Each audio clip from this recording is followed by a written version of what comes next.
এই যে কালী পুজোর আগের দিন আমি বাপের বাড়িতে চলে এসেছি। প্রায় এখন সন্ধ্যা হয়ে গেছে। বিকেল বিকেল আমি বেরিয়েছিলাম। অটোর জন্য দাঁড়িয়ে থাকতে থাকতে আমার প্রায় সন্ধ্যা হয়ে গেছিল আস্তে আস্তে।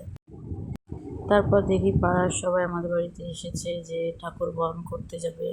ঠাকুর বরণ করতে জন্য ওই মা কালীকে আমন্ত্রণ করতে যাবে, এই জন্য সবাই পাড়ার বৌদি ঠাকুমারা সবাই এসেছিল।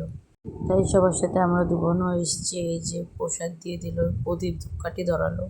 তারপর আমি একটু প্রণাম করে নিলাম, আর আমার গলাটা এতটা ভেঙে গেছে, এই জন্য আমার ভয়েসটা এরকম আসছে। তারপর রাতে আমরা নিরামিষ খেয়ে দিয়ে এই যে শুয়ে পড়েছি। আমি আর আমার ভাগ্নে মজা করছিলাম। মানে কদিন পরে এসেছি না, এই জন্য আমার কাছেই ঘুমিয়েছিল আর আমার সাথে অনেক গল্প করছিল। প্রায় 12:30টার বেশি বেজে গেছিল, তাও ও রাত জেগে জেগে আমার সাথে এই যে গল্প করছিল আর ফোন দেখছিল। তার পরের দিন কালী পুজোর দিনে যে আমরা সব ঠাকুরের বাসন টাসন ধুয়ে রেখে দিয়েছি।